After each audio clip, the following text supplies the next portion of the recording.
If you're looking for a new way to support the podcast, check out Dubby.gg, an energy supplement company trying to make a difference. There you can use code SIDEMISSION for 10% off your order. Thank you to Dubby for sponsoring this episode, and we hope you enjoy.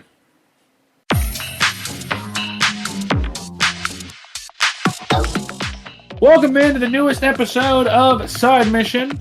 I, like always, am your host, Rusty Ellis, joined by the boys, Kyle Lynch and Matt Beck. And today, we're talking about episode 4 of Fallout on Amazon Prime. And fellas, I think I texted y'all this earlier, but when I watched this episode, for me personally, and Kyle, I remember you said this was where things really started to pick up. And I loved the first 3 episodes. Thought the first 3 episodes were really good episodes. You were 100% spot on, because this was the episode for me that got me ready to binge this show. And I think it's a phenomenal episode from start to finish. There's a lot of good character building. Oddly enough, we were talking before we got on there, we just realized it's the very first episode that doesn't feature Maximus at all. Not why it's a good episode, but it's just funny that I think none of us really noticed that until I said something. But Kyle, the relationship between Cooper and Lucy in this show is something, over the last couple of episodes, it's been kind of hysterical. It remained that way, especially at the start of this episode, I thought. It definitely did. I think that this also, like I was telling you, it's where that relationship really takes a turn, and I think that, the Ghoul put it best. When she bites off his finger because they get into that little scuffle, and then he cuts hers off. He says, that's the closest thing we've had to an honest exchange this whole time. I was like, damn, he really did sum it up, though, because the whole time she just did not trust him. She did not like him. She was on her own path. She wants to do her own thing, but he's trying to show her it's not really, all...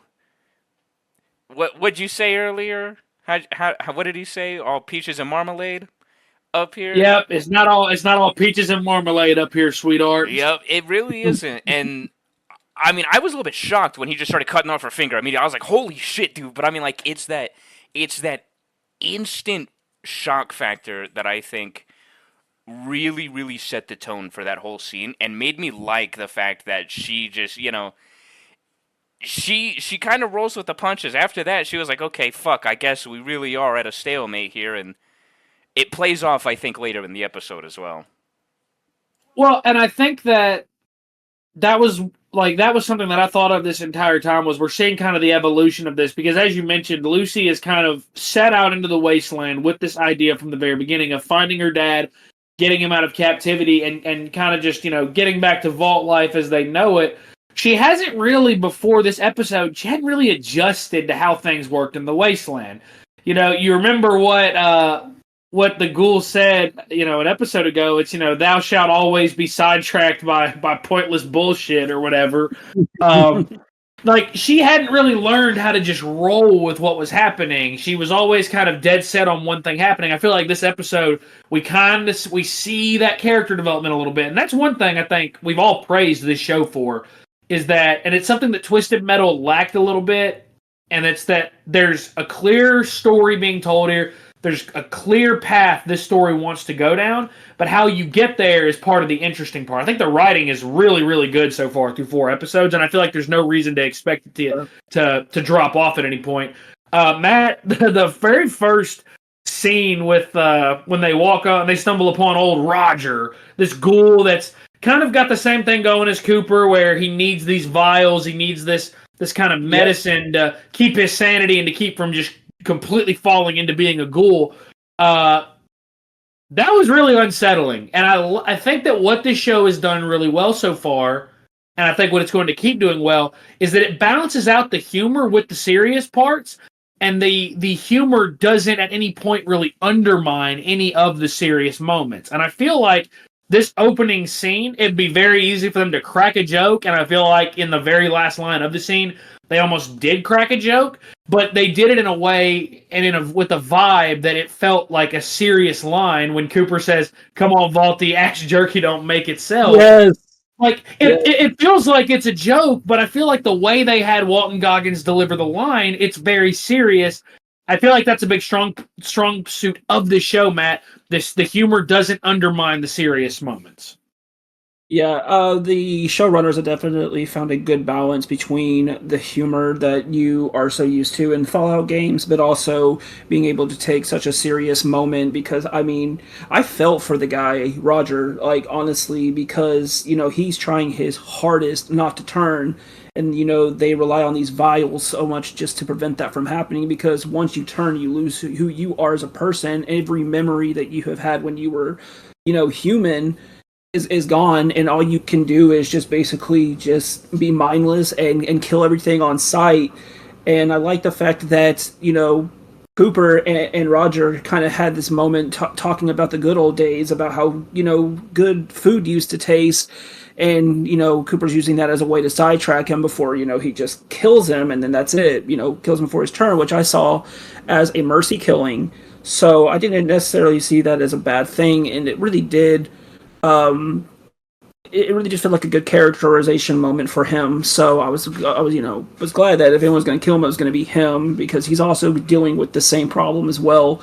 And I mean, he's just about out of vials, so he's seeing what he could become, and that's a scary thing to see, because you just lose all your humanity, and that's just gone. But no, I laughed at the free ass jerky line. That was just so good. The writing is so on point with how I imagined a live action Fallout to be.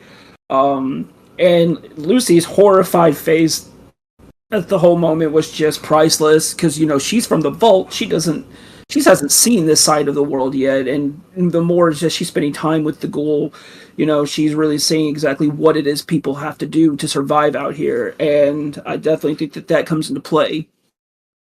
I want to touch on Ella Purnell's performance, because I do feel like she's been a phenomenal lead in this show. I feel like she Yes. was perfectly cast for this role, and I do think her reactions to some of the things that she sees in the wasteland, they feel very genuine, and I like that. It's almost like, as an actor or an actress, it feels like almost like the first time she saw any of this stuff was like the day on set when they shot it, and I like that. It's kind of like you remember back when it came out, and none of the child actors saw Pennywise until they were on set for the first time. They deliberately Yeah. kept them separated. It almost feels like that same thing. It feels like she's not seeing any of this stuff in person until they actually shoot it, so her reactions feel very genuine. On the topic of Roger, and I thought about this earlier when I was watching the episode. I don't know if either of you will get this reference. If neither of you do, that's fine. Somebody out there listening will. If either one of you gets this reference, then you will win a lot of brownie points with me. One thing that the scene with Roger, it made me think of, was, I don't know if either of you have seen or read of Mice and Men, the movie, Mm-mm. or I don't know if you've seen the movie or read the book. In it, there's these two main characters, are George and Lenny. Lenny's kind of he's this full grown man. He's kind of special needs, not really. He's kind of mentally handicapped. He's not all there. Well, in the end, George has to shoot Lenny and kill him because he's committed a crime. He doesn't want him to go to jail because he knows he won't last in there. And it's kind of a similar thing to what the ghoul does to Roger, where he kind of gets his mind distracted, and while he's distracted and not paying attention to him, he shoots him. And it made me think about that, and I don't know if the writers were maybe trying to go for something along those lines, but I think that it feels like it was done very deliberately. It feels like almost like a callback to Of Mice and Men, because there were too many things that were similar for me to just ignore that entirely. Now, again, I'm probably reaching for that, and that's perfectly fine if I am. But I liked that it made me think of something else that I had seen in another film, which is considered timeless by so many people. So back to it though, Kyle. One thing I know you really wanted to touch on, feels like a lot of the Vault story is really focused on in this episode. There's a lot of time spent back in Vault 33, I believe Vault 33. Correct me if I'm wrong. Yeah. And there's a lot of things that are uncovered in terms of how the vault was opened to begin with, what happened in 32, and Kyle, I think you mentioned it specifically. I like that there's a heavy emphasis here. I feel like with all the stuff on the wasteland, I feel like it'd be easy to kind of forget and not care about what's going on in the vault, but clearly that's not what the writers want you to do. No, not at all. And I was very surprised actually that they were really doing anything with the vault, because in most Fallout games, where you play as a vault dweller, you leave the vault and you don't really go back. You don't really think about it. I mean, you might come back later to get some doors unlocked that you couldn't get or whatever, do some things that you couldn't do before. But, like, I mean, this really feels like they don't want us to forget about these characters. And as the show goes on, it does actually give them more screen time, which I really like. Especially Moises Ares, I think I'm pronouncing that right. Yes. He is phenomenal in this. I think that he doesn't get a lot of emotional reactive scenes, but I really like his character. I like how he kind of is the person who questions things, the person who really isn't willing to just fall in line. And it seems like there's something a little bit deeper going on in not just Vault 33, but Vault 32 as well. And man, yeah. that reveal's crazy. That reveal is nuts, dude. I think that one line of dialogue he has that stuck out the most to me was when the woman brings him the pie and is talking to him. He's like, "You're here to talk to me about the things I said at the meeting," and she goes, "Well, why would you think that?" And he goes, "Because it upset people." It's kind of crazy to think about in a situation like this. Like, upsetting people in this circumstance would actually matter quite a bit, because these are the people that can put you out in the wasteland like that. Like, you want people to be as happy as possible down there. And what we've seen, Kyle, and what I like the most of this is that we're seeing just how much of a power struggle there is in Vault 33. We're seeing people that are running to be the new overseer and how they're having to try to coexist. And it's a really interesting side of the story that I didn't think we would see a lot of. I really like that personally. Definitely. It also shows, like, you remember early on when, I think it was episode 1 or 2, I'm pretty sure it was episode 1, where they talked about how they were going to have to find somebody new to lead the vault. And I can't remember his freaking name, Lucy's brother. Norm? Yeah, Norm. So he says that the reason they don't want to find them is because they won't be in charge anymore. I like how we're seeing that start to pay off, because, you're seeing a little bit of this unrest. People are like, we need a leader, we need a leader, we need to know who's going to, kind of take us beyond, because their whole goal down here is to repopulate until the surface is ready for them to rejoin civilization. Can't do that without a leader, and it's almost like this happened at a very perfect time. And I think Lucy leaving the vault was very important to them, because they didn't want anybody to find out maybe some things that they're hiding, or maybe some things outside that could come back. Well, I think that there's one interesting part of this that I think that you mentioned, like, they're waiting for the surface to be livable again. I think the craziest thing to think of in all of this is that these people have not realized that the surface is probably never going to be livable like it was ever again. It's never going to be like that ever again. And that's kind of the point of all Fallout games, is you get to the post-apocalyptic side of society. It takes hundreds and hundreds and hundreds of years for any society to recover from something like this. Like, there's no the surface being livable again. These people are living in a delusion, and it's very clear it's gotten to their heads, because they think that they can reason with people who are, who have come from the wasteland. It's why when Norm suggests maybe we should do to them what they did to us, it's why they all freak out, because they still believe in reason when the rest of the world just does not believe in that.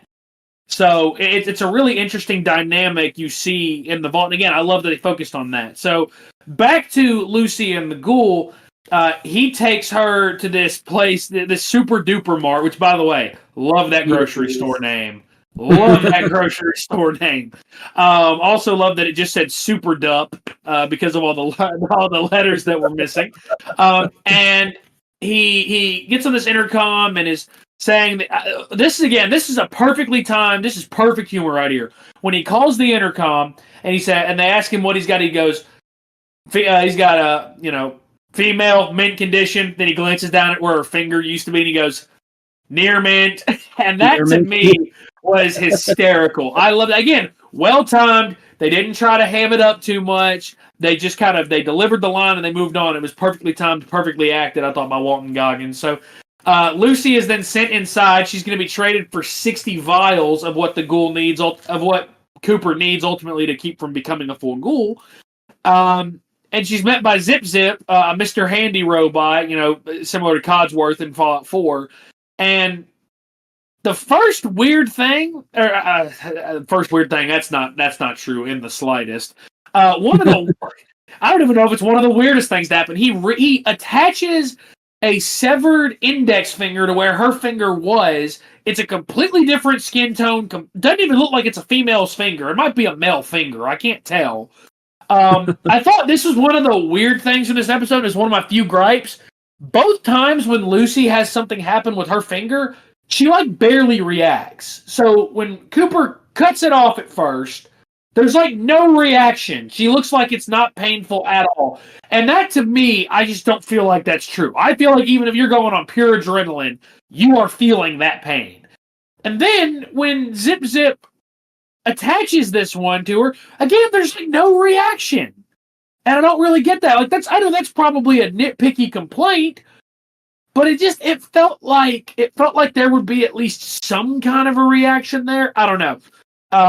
But Matt, the big part of this is, and again, perfectly delivered line when she's like, he brought me here, I'm going to be sold as a slave, and Zip Zip goes, oh, you're not going to be trafficked or anything like that. She goes, okay, good. He goes, no, I'm going to harvest your organs. I loved that line delivery. I thought that this entire section from this point on to the end of the show, probably the best 25-minute segment of this show yet. Yeah, I know when I was watching this episode that a part of me just felt like that this kind of feels like something that could have been a side quest in the games, just like the whole scenario that's going on. But I definitely like Snip Snip. He was a great addition to this episode. And I like the realization of the situation that Lucy is in. She thinks that she's safe. She's giving comforting clothes, and she finally feels like she's not in a dangerous situation. All for just a blow up in her face with just that one line. It was like, "I'm gonna harvest your organs," and then she just manages to escape. And I really like the setting for this episode because, when she manages to get out and she sees the freezer full of the ghouls that are locked up. You're kind of wondering what is the case here. They have all these, this is where they get their vials from, and then they have all these ghouls that are just locked up in these freezers. And then these two guys that we end up meeting, I cannot for the life of me remember their names. I just know that they look like your typical stoner dudes. They were pretty funny. I liked that. I like their kind of blank expressions. They're just yeah, you know what I mean. And I like the whole situation that happens here that, Lucy manages to get the turnaround on them and, gets a weapon that has with vials in them or something like that. And, she's just, talks with them about basically, I want you to let me go and I will not kill you. And then she, goes on about how, and I want you to free all of these ghouls. And then she's like, no, I want you to free all of them. And they're just like, some of these ghouls are turned. I don't really think you have any idea what you're saying right now. And there was one ghoul that they kept pointing out. They just kept repeating her name, Martha. Which again, why is it Martha? Why is it always Martha? It's always Martha. It's always Martha. Oh my God, Batman and Superman would just pop up in here and be like, "Why'd you say that name?" I thought that was a really touching moment because she's fighting so hard to not turn, not be like these other ghouls that are here. And it was really sad because it was very similar to the same situation that we had with Roger. He's trying not to turn, and he keeps, just repeating his name, and she's doing the same thing. And it's just very heartbreaking to see that. And, because it's unfortunate that it happened to these people, that they became ghouls, and they're fighting, to keep their humanity. And I thought that was a really touching moment that, she comes out, and after they free all the ghouls, and she turns, and unfortunately Lucy does have to kill her. But yeah, this whole section of this whole part of the episode was just really enjoyable to watch. I thought that everybody did such a great job here. I also like the fact that, after the ghouls were attacking those dudes, that Snip Snip came out and was, a weapon that was pretty cool too. Because in the Fallout games, you can have Cogsworth as a partner. I thought that the best part of this was what you touched on when she said, free the ghouls. They let go the ones that are that still have a chance to be normal humans, and then, or at least normal wasteland dwellers. And they're thanking her as they run out, and they sound like normal human beings. And then she notices that, again, they don't let all of them out. And she goes, no, I said all of them. And there's, this look of horror on both of these guys' faces. And they're like, I don't think you understand what's going on with them. And then she shoots the dart at them that has that acid in it. And they're like, okay, fine. And they let them out. I love how these two don't put up any resistance.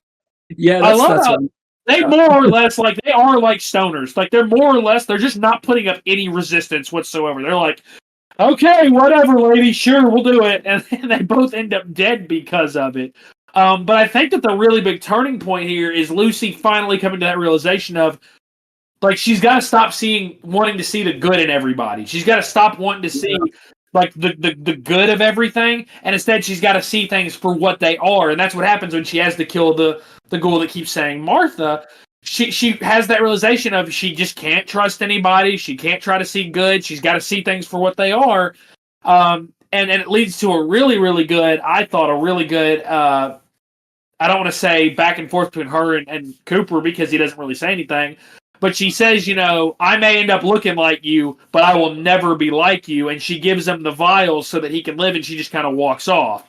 And then Cooper obviously comes back in, watches that little scene on the tape of the scene that we saw in production in the flashback earlier in the show. And it's a really cool moment of him kind of seeing a piece of his past and seeing what the person he used to be. And seeing what he is now, because he really is what that character in the show that he portrayed. He really is that now. He's this outlaw. He's kind of become what his character in that show. He kind of became what he fought against.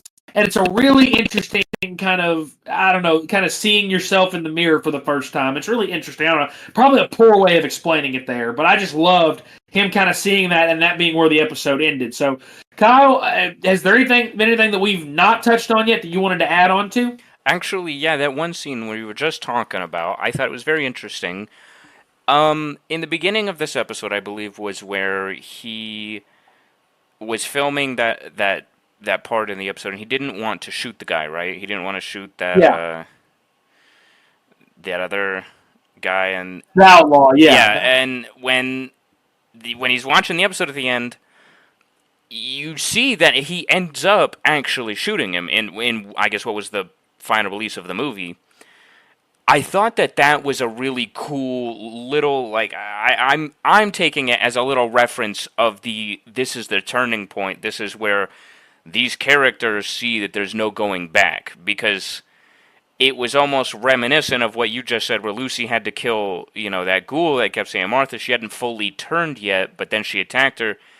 There's no going back for Lucy. She has been changed, and I think that she's going to become part of the wasteland. She's going to become more brutal, more, a little bit more rough around the edges, and I don't know, I really like that little comparison scene, because in the beginning he didn't want to, and it turns out he ended up doing that, and they showed that at the end of the episode, Yeah, it's kind of like you just said, it's kind of that point of no return. You hear, in cop dramas or in crime shows, you hear that, the first time that someone kills, there really is no going back. And that kind of is the case, I think, now for Lucy, that we're going to see throughout the rest of the show is, how does this affect her? Has she finally learned to play by the Wasteland's rules? And has she finally been able to shed that Vault Dweller mentality?